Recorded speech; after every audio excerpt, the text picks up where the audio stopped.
Lucas capítulo 7 del versículo 1 al 17.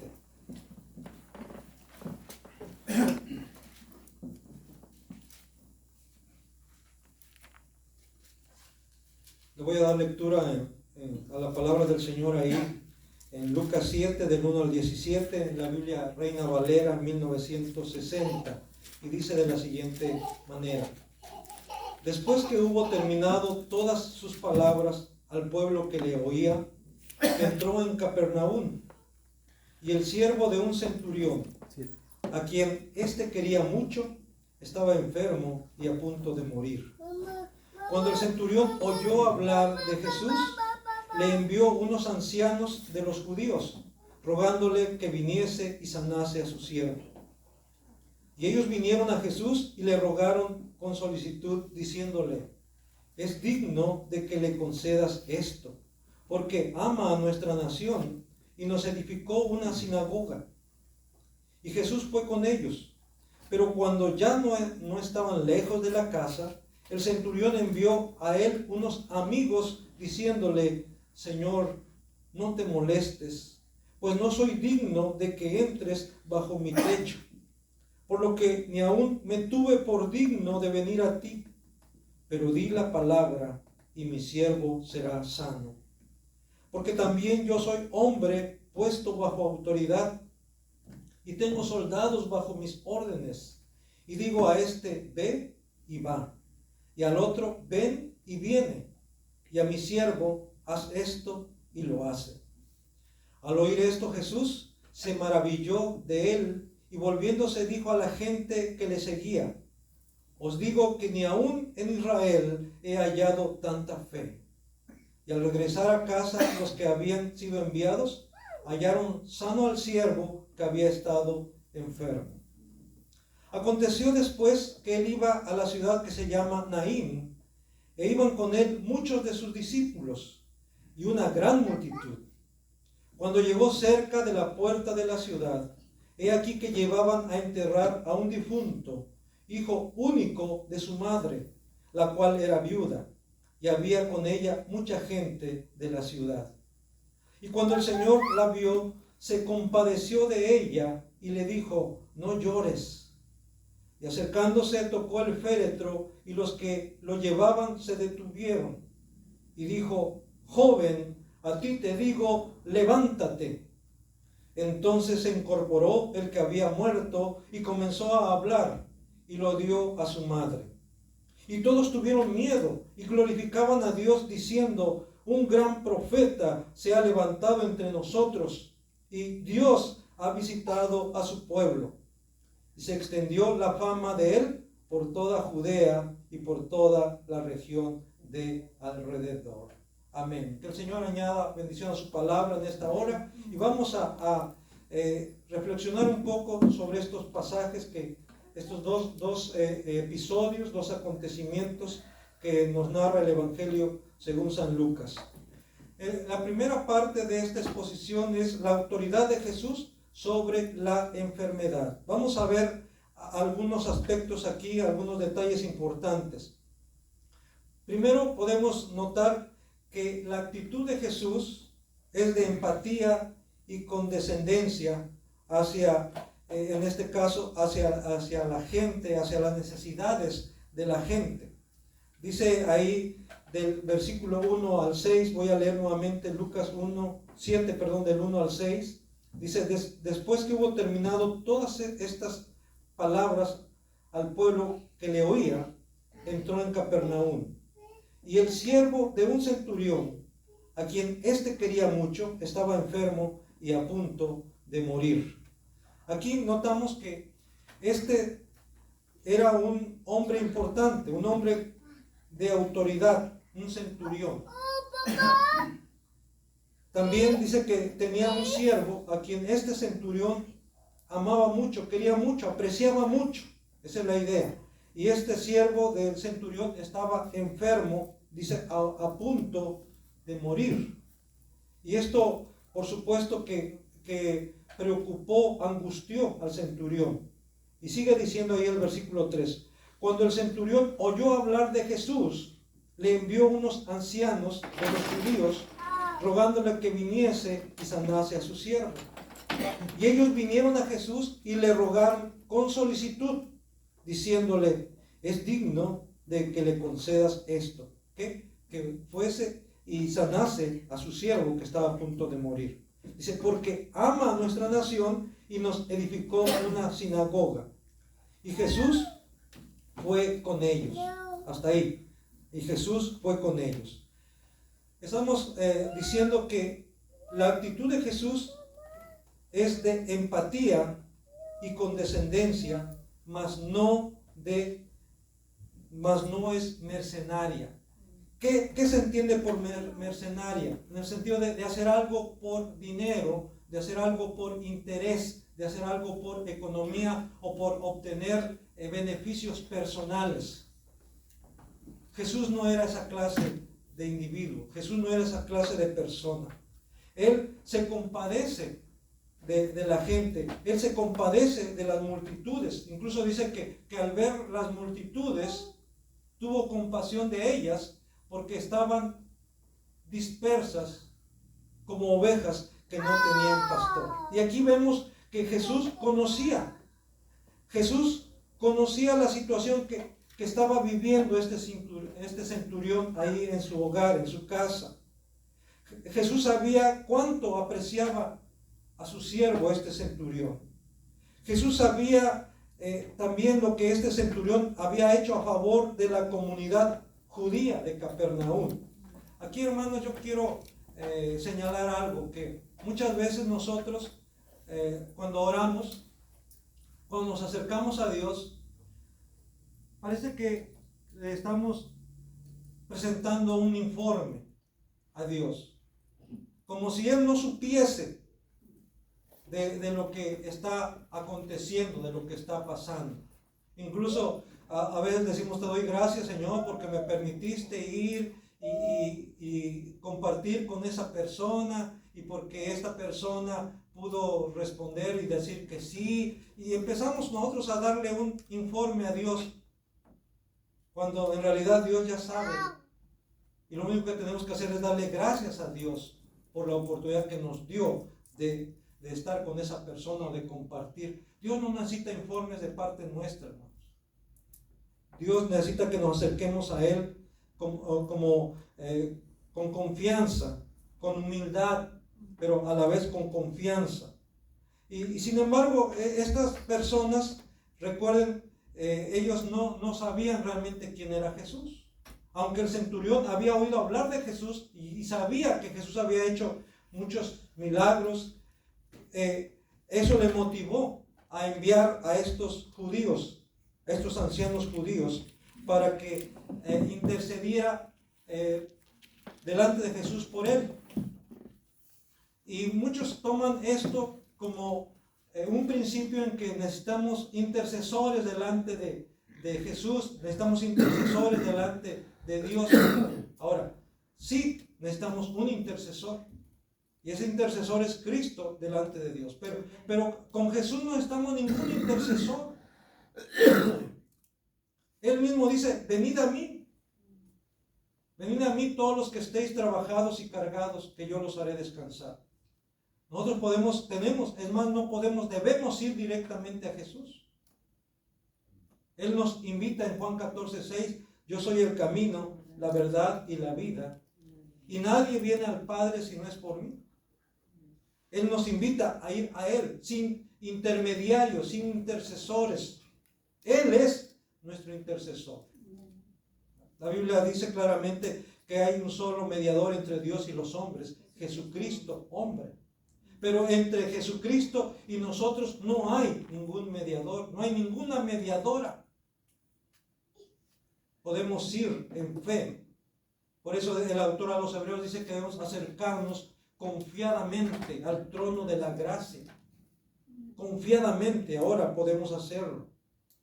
Jesús sabía cuánto apreciaba este centurión a su siervo. Jesús sabía lo que este centurión había hecho a favor de la comunidad judía de Capernaum. Les había construido una sinagoga. Este hombre tenía mucha autoridad, pero también tenía mucha economía. Pero con todo y eso, con toda su autoridad que tenía como centurión, con toda su economía, con todo su dinero que tenía, él estaba impotente ante la enfermedad de su siervo. Ni todo su dinero, ni toda su autoridad podía devolverle la salud, y mucho menos la vida a su siervo. Por eso él, tan pronto supo de Jesús, inmediatamente envió a estos ancianos judíos para decirle que por favor fuese y sanase a su siervo. Jesús también sabía que el pueblo apreciaba a este centurión. Pero lo que motivó a Jesús fue la situación por la que estaba pasando ese siervo del centurión. Jesús sabía que estaba enfermo y a punto de morir. Jesús sabía que si él no intervenía a favor de ese siervo, iba a morir. Y eso fue lo que motivó a Jesús, la compasión. Por eso les decía que la actitud de Jesús es de empatía. Él se identifica. Él está consciente, él sabe de la necesidad de la gente. Él no está ausente, él está presente. Él sabe exactamente qué es lo que necesitas, qué es lo que te agobia, qué es lo que te aqueja, qué es lo que te preocupa. Él sabe exactamente cuál es tu mayor necesidad que tienes ahora. Por ello, él accede a ir. Y no tanto por los ruegos de los ancianos judíos. Y no tanto porque lo estaba mandando a traer una gran autoridad. No.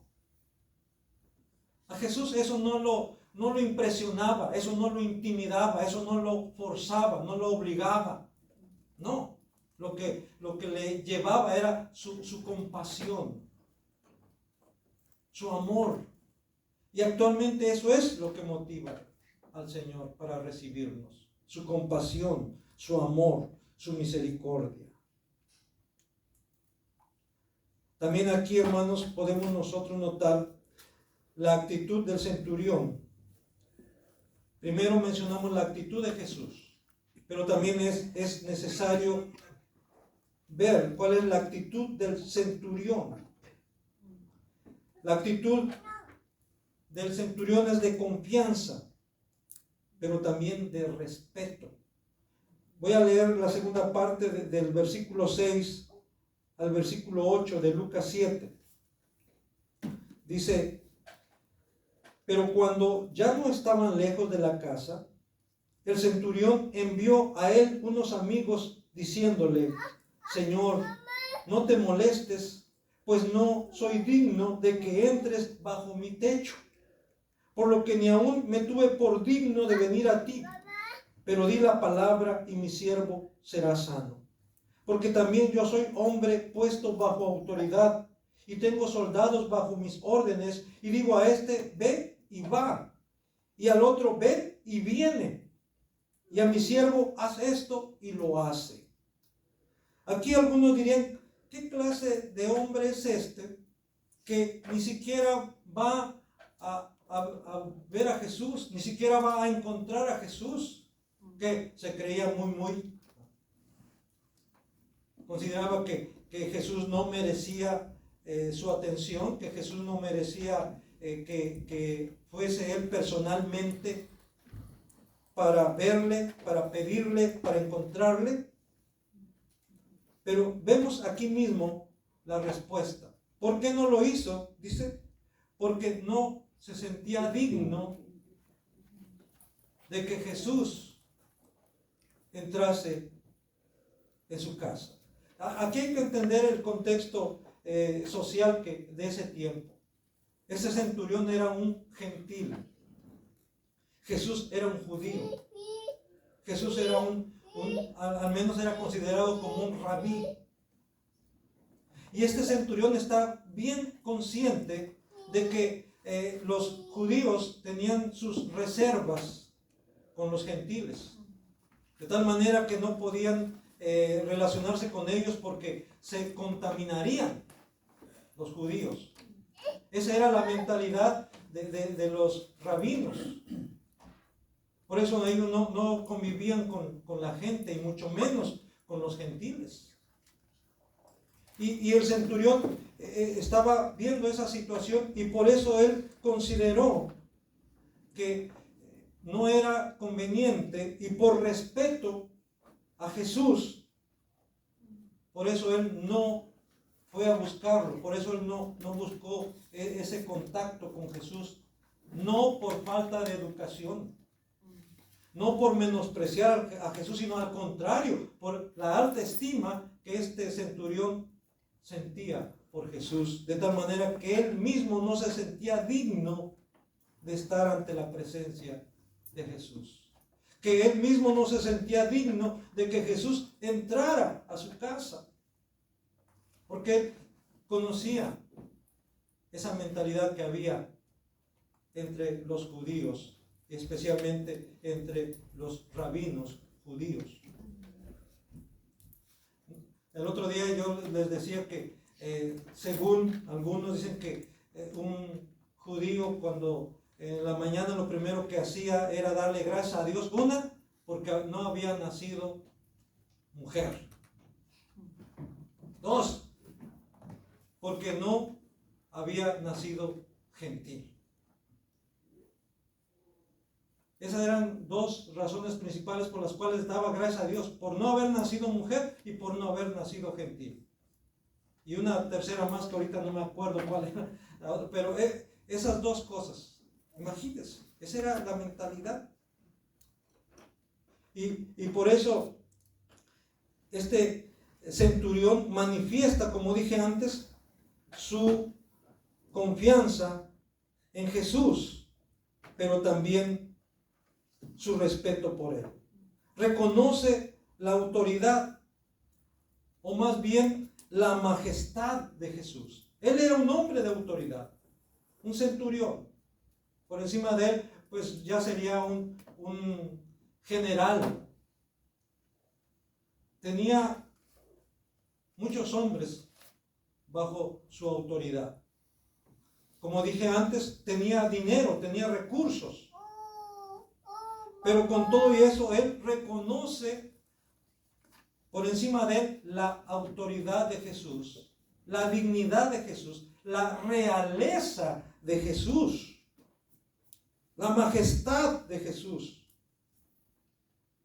Reconoce también su falta de mérito, a pesar de su posición social, a pesar de su posición como militar. Y esto, hermanos, parece notarse que este centurión está reconociendo en Jesús que Él es el Rey de Reyes, Él es el Señor de Señores, Él es, diríamos, el General de Generales, Jesús. Y vaya que sí, Él es el General de Generales, porque Él tiene toda autoridad tanto en el cielo como en la tierra. Él es el que gobierna, el que rige aún las huestes angelicales. Sí, parece ser que la Biblia nos dice que Miguel es el que está a cargo de las huestes angelicales, pero por encima de Miguel y por encima de Gabriel está Cristo. Él tiene un nombre que está sobre todo nombre. Y este centurión reconoce en Jesús esa dignidad. Y por eso podemos ver aquí que el centurión está consciente de que Jesús va a actuar a su favor como Señor, no como su siervo. Y esto es importante que lo entendamos, porque nosotros queremos que Jesús actúe a nuestro favor como si Él fuera nuestro siervo, que acceda a nuestras peticiones, porque para eso está, para servirnos, y que tiende a hacer lo que hacer lo que yo digo porque yo lo digo, porque yo lo declaro, porque yo lo necesito. Ese centurión necesitaba la intervención de Jesús. Su siervo estaba muy enfermo, a punto de morir, y necesitaba que Jesús actuara, que Jesús interviniese. Y busca a Jesús, pero no lo busca como el siervo que tiene que servirle. No lo busca como el genio de la lámpara maravillosa que se frota y que sale de la lámpara y dice, ¿qué desea mi amo? Ni Jesús, ni el Espíritu Santo, ni Dios son como el genio de la lámpara de Aladino. No están al servicio del hombre. Más bien el hombre, más bien nosotros deberíamos estar al servicio de Él. Decir como Pablo, ¿qué quieres que yo haga? El centurión entonces, él sí espera y pide que Jesús actúe a su favor, insisto, pero no como su siervo, sino como el Señor. Y esto es importante, hermanos, también, porque la gente quiere aceptar a Jesús como su Salvador, pero no lo quiere aceptar como su Señor. Quiere nada más el beneficio de la salvación, pero no está dispuesto a someterse para obedecer a Jesús. Pero quiero decirles una cosa, Jesús no puede ser tu Salvador si no es tu Señor primero. Es en su posición y en su calidad de Señor que Él puede salvarte. Si no, ¿cómo? Por eso, la única manera de ser salvo es reconocer a Jesús como Señor y Salvador, no nada más como Salvador. Y reconocer a Jesús como Señor es estar dispuesta a someterte a Él, a obedecerle, a hacer lo que Él dice que hagas.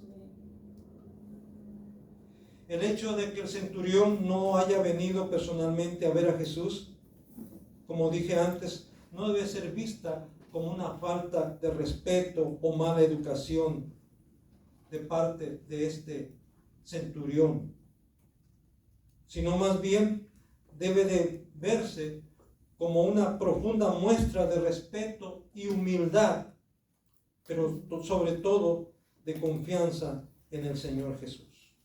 Por eso, hermanos, Jesús conoce. A Él no tenemos que andarle, como dicen por ahí, dorando la píldora. A Él no tenemos que andarle ahí, como dicen, dándole vueltas, como cantinfleando, ¿verdad? No, con Él tenemos que ser directos, porque Él sabe, Él conoce. Y Él sabía y conocía. Él no le dijo a los ancianos, ¿y por qué no vino Él?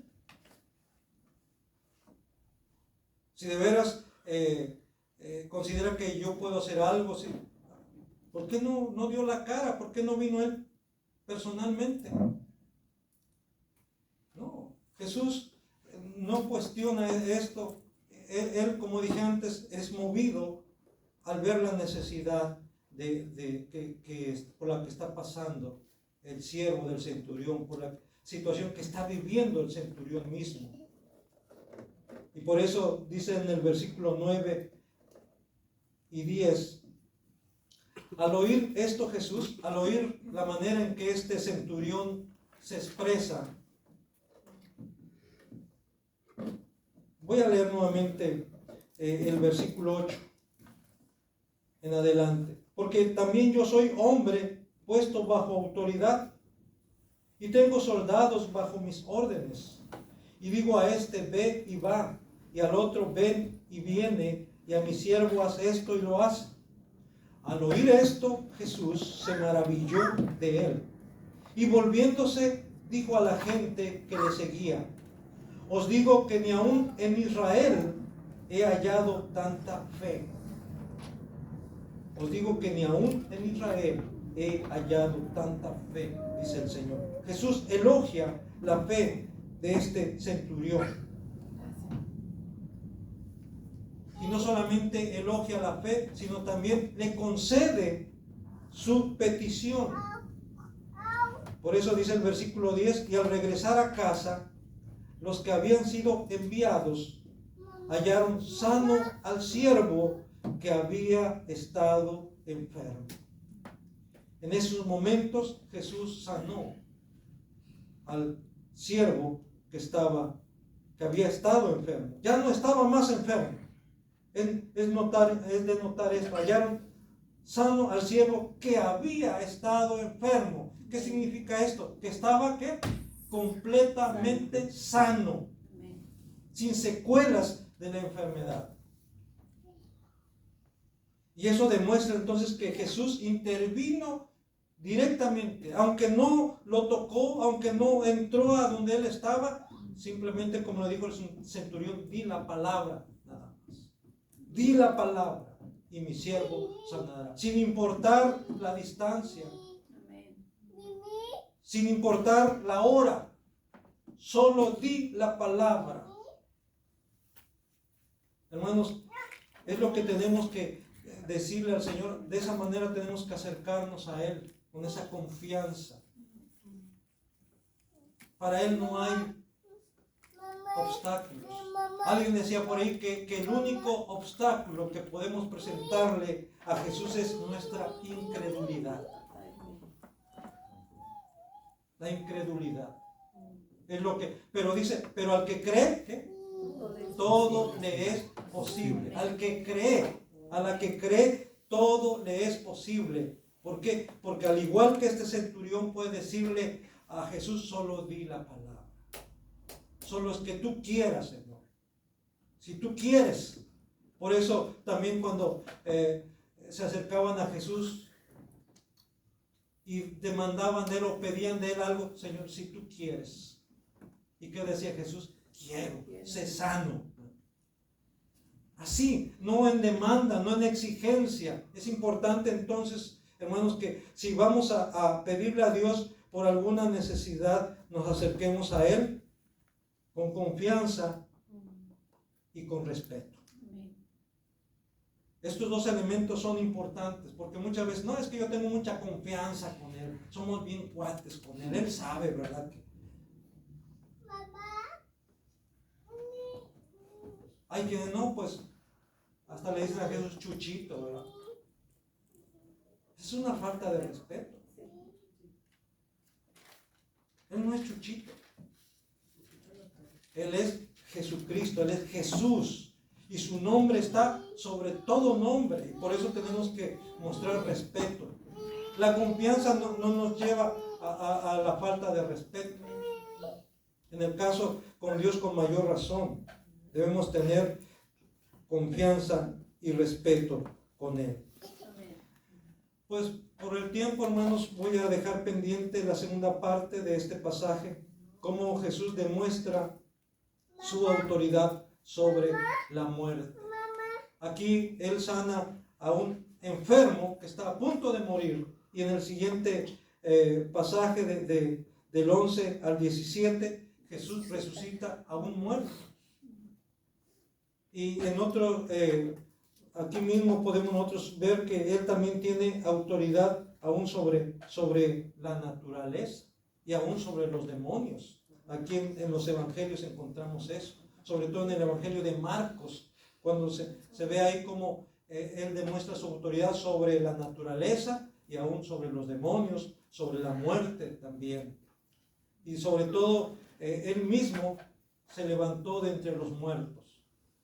Y por eso Él tiene esa autoridad, ese poder aún sobre la muerte. Porque nuestro Dios es un Dios de vivos, amén, no de muertos. Él vive. Y porque Él vive, dice, nosotros también viviremos. Por Él vivimos. En Él nos movemos. En Él somos. Amén. Dice la palabra. Así es que, hermanos, que el Señor nos vaya, como dicen, moldeando nuestra mentalidad, cómo debemos nosotros de de acercarnos a Él, pero es importante que entendamos quién es Él. Él es el Rey de Reyes y Señor de Señores. Pero con todo y eso, Él es compasivo. Por eso el autor a los Hebreos dice que tal sumo sacerdote nos convenía. Santo, sí, sin mancha. Pero además de eso, Él fue tentado en todo, pero sin pecado. Él conoce nuestra condición. Él sabe por las situaciones por las que atravesamos. Y por eso Él puede compadecerse de nosotros, de nuestras debilidades. Él conoce nuestra naturaleza. Él conoce nuestras debilidades. Él conoce nuestras necesidades. Y por eso Él está dispuesto a ayudarnos. Lo único que tenemos que hacer es acercarnos a Él con confianza. Con confianza y con respeto, con humildad. Y si lo hacemos de esa manera, dice, el que a mí viene, dice el Señor, yo no le echo fuera. Pedid y se os dará. Buscad y hallaréis. Llamad y se os abrirá. Porque todo el que pide, recibe. Y el que busca, halla. Así que tengamos esa confianza, pues, de acercarnos al Señor. Vamos a orar. Padre, te damos gracias porque a través de tu palabra, tú, Señor, nos enseñas, tú, Señor, nos indicas qué es lo que tenemos que hacer. No tenemos que andar adivinando, no tenemos que andar probando, no tenemos que andar experimentando, porque tú, Señor, nos has dejado tu palabra para guiarnos de manera cierta, de manera precisa, de cómo debemos acercarnos a ti. Gracias porque también nos has dado tu Espíritu Santo para que Él sea el que nos guíe, para que Él sea quien nos redarguya, para que Él sea quien nos convenza también de quién eres tú. Él nos confirma, Él nos reafirma, Él da testimonio a nuestro espíritu de que somos tus hijos. Y como hijos somos herederos, coherederos juntamente con Cristo, si es que padecemos juntamente con Él, para que juntamente con Él seamos glorificados, para que juntamente con Él seamos levantados, exaltados. Como Juan mismo dice que aún no se ha manifestado lo que hemos de ser, porque cuando Él se manifieste, seremos semejantes a Él, porque le veremos tal y como Él es. Señor, gracias porque sabemos que en este trayecto, en nuestra vida, tú no nos has dejado solos. Contamos con tu presencia, contamos con tu respaldo, contamos con tu apoyo, contamos con tu poder. Y por eso, Señor, estamos agradecidos contigo. Recibe pues nuestra gratitud, recibe nuestra alabanza en el nombre de Jesús. Amén.